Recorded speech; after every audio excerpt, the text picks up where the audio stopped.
Hi everyone. This week I'm attending the Trauma Summit. I've never been to an event like this before, and to be honest, I've only recently really started learning a bit more about trauma and complex trauma and the things around that. So I've been reflecting a bit today, and I'm going to share with you just little bits, not my usual lengthy video, three things that I'm learning so far. This is just a summary. I'm keeping it short, and I'm going to start off just reading a poem for you that I wrote a few months ago. The poem is called Fractured. Fragmented, fractured parts float far from me. I know they're there. I've kept them out and locked the door. Afraid, don't want to hear. The blade carved clearly patterns once unseen. Silence, stories, darkened depths, despair dripping down, dropping, splashing on the ground. Splintered, sectioned, smothered sound. Sometimes it comes, a tidal wave upon the shore, crashing crystal all around, cold walls of stone, solid scented, shattered shards, broken bridges, memories abound. I miss the bandaged, broken me in parts. It kept me safe, away from me and you. What is real is not always truth, not really me. Just labels, boxing, blinding. It's painful here, becoming free. So tomorrow I'll be attending this trauma summit, and I've been reflecting. I'm going to read, I've just written down a few points here. COVID-19 aside, this has been a significant year for me. My father passed away back in February, and I know how fortunate I am to have been able to have flown to South Africa 2 weeks later, and it wouldn't have been possible. Today is Father's Day, and I'm not really sure how I feel about that, and that's okay. The other thing that happened was that I had my diagnosis changed from borderline personality disorder to complex post-traumatic stress disorder. We'll leave off the disorder parts, as I always say. For those who know some of my story, you will know that the BPD diagnosis in 2011 came with 4 previous others, all with comorbid ones alongside. A rather apt term. Here's one definition of morbid: characterized by an abnormal and unhealthy interest in disturbing and unpleasant subjects, especially death and disease.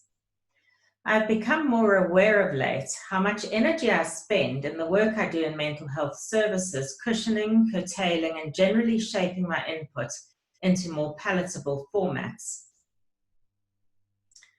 It was decided at the grand age of 14 that I was mentally ill, and I spent the next 30 years of my life believing this to be who I was and who I would always be. It's not. I still cannot understand how trauma was never diagnosed given knowledge of some of my history. This area is all new to me, so I speak as I learn from personal experience. As I always say, this is my truth, it is a truth and not the truth. I had no idea the role dissociation played, or that what was labeled auditory and visual hallucinations is, for me, a response to trauma. Services wanted me to speak a language I did not have in environments devoid of what I needed to feel safe. Complex trauma is disturbing and unpleasant and not particularly palatable. So not surprising, parts of me, and I emphasize parts, still have what would be considered an unhealthy or abnormal draw to maladaptive behaviors, to use clinical speak. As I was writing this, I could feel this growing sense of dis-ease in my body, and I decided time to move on with this.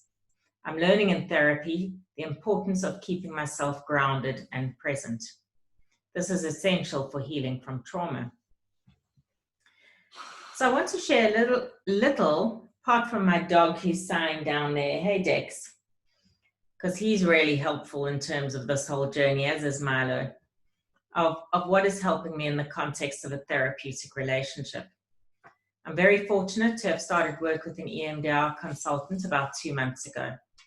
The initial stage of this work is to get to know all the parts of me that helped me stay alive until now, really. These include the suicidal and self-harming parts. I'm finally being given the tools to help me make sense of and name a long dormant silence which kept showing up as illness. There's been a high price already paid for not being heard. This is not easy work, but I'm grateful to be doing it. Not everyone is specialized in the field of trauma, but what I'm going to share, I believe, is relevant and applicable to anyone.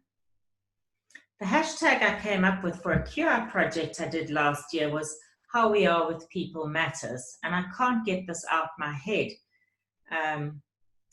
So the three things that have stood out for me in this relatively new relationship, I'm going to summarize these things first and then I'll expand on them, is firstly, that I have within me the ability to heal. Secondly, being accepted for all aspects of who I am has been critical. And thirdly, being treated as a person, not a diagnosis or a label, is very healing. So, first point, I have within me the ability to heal. I understood from the third appointment with the new therapist that healing was not dependent on her. My experience of hers as a teacher and a guide, and I understand that I have the resources within to listen to every renegade part, and there are many, give them what they need, and in doing so, become ever more fully present to my life today. I went through services believing that someone, someday, would somehow fix me, and that I was ill and disordered and in need of fixing. She approaches those parts with interest and curiosity rather than judgment, blame, and labeling. So I'm actually learning to do the same for myself. The second point, being accepted for all aspects of who I am, is that when I shared with her about people or experiences that mean a lot to me, she genuinely thanks me for this, as if she is somehow the one privileged to hear. It is the same as we get to know different parts, even aspects of myself I see as troublesome, difficult, weak, shameful. She always thanks them for their contribution.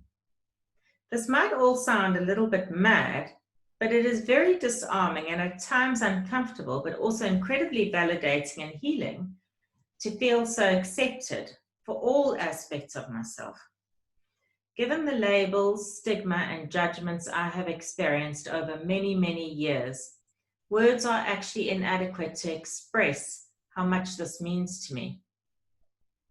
Lastly, and this is the point about being treated as a person, is I have this plant. It's a chamomile plant.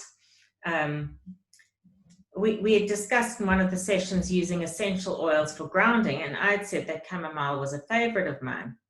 She brought me this plant from her home. I have often felt less than in services and in life in general.